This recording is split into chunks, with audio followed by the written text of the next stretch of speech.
L'enjeu de cette soirée est de décerner les titres dans les différentes catégories. Sur les 130 licenciés que compte l'ASM Tennis de Table, une quarantaine décide de participer à ce championnat avec des objectifs divers.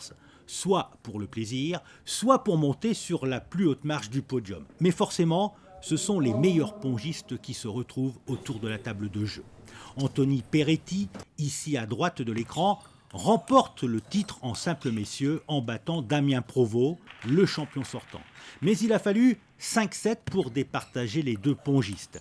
13-11, 10-12, 1-11, 11-8 et 11-7.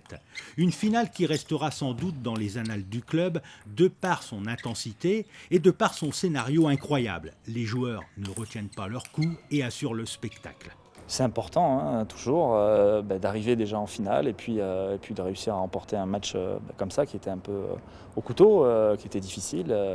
Ça me fait plaisir d'être champion de Monaco encore une fois. Et oui, c'est toujours quelque chose. Une finale, une pression, ça s'aborde de manière différente. Et c'est vrai qu'aujourd'hui, ça a été un beau combat contre mon partenaire de club. Arrivé à l'ASM Tennis de Table il y a 4 ans, Anthony Peretti décroche son 3e titre sous les couleurs monégasques. La différence s'est faite peut-être à l'envie et c'est celui qui tente, qui attaque, qui gagne. Et c'est vrai que peut-être que Damien était un peu plus sur la défensive et a plus attendu mes fautes. Et j'ai pu faire la différence en tentant. Alors ça aurait pu se retourner contre moi, mais aujourd'hui ça a souri. Donc voilà, c'est celui qui tente qui gagne. Le tennis de table souffre d'a priori. On entend souvent dire que ce n'est pas un sport, mais plutôt un loisir que l'on pratique au camping. Mais les pongistes, eux, le voient sous un autre angle, car ce sport ne se résume pas qu'à envoyer une balle dans la partie opposée de la table, puis à la rattraper. C'est bien plus que ça, il faut le coup d'œil, de bons réflexes et de l'explosivité.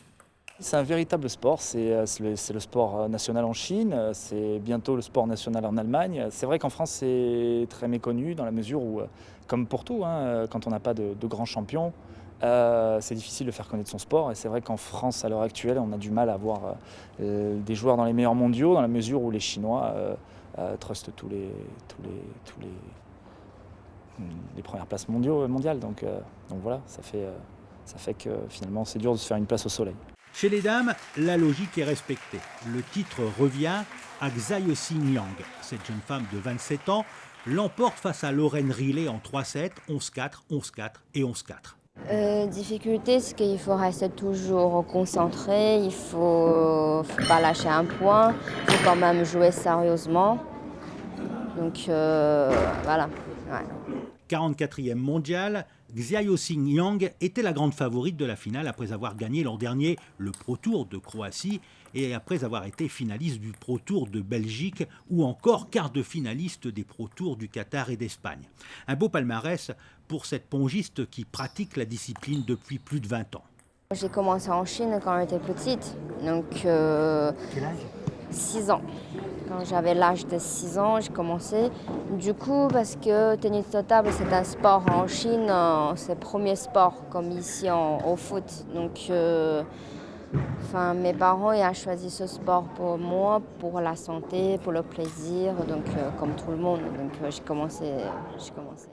Dans la catégorie cadet, c'est Lars Nyberg, ici en bleu, qui décroche le titre. Il bat en finale Clément Tintori en 4-7, 11-0, 9-11, 11-9 et 11-7.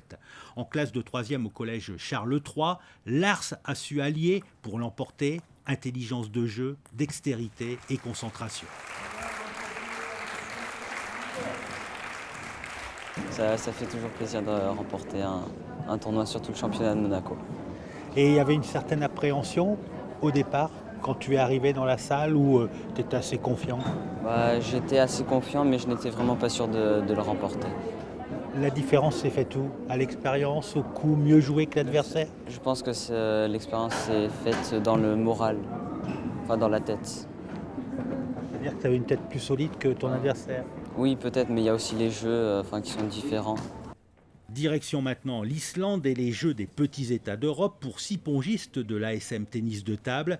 Parmi ces 6 athlètes, Xiaoxing Yang, Damien Provost et Anthony Peretti qui ont bien l'intention de donner le meilleur d'eux-mêmes. Il y a 2 ans, au Luxembourg, les pongistes de l'ASM avaient décroché 5 médailles.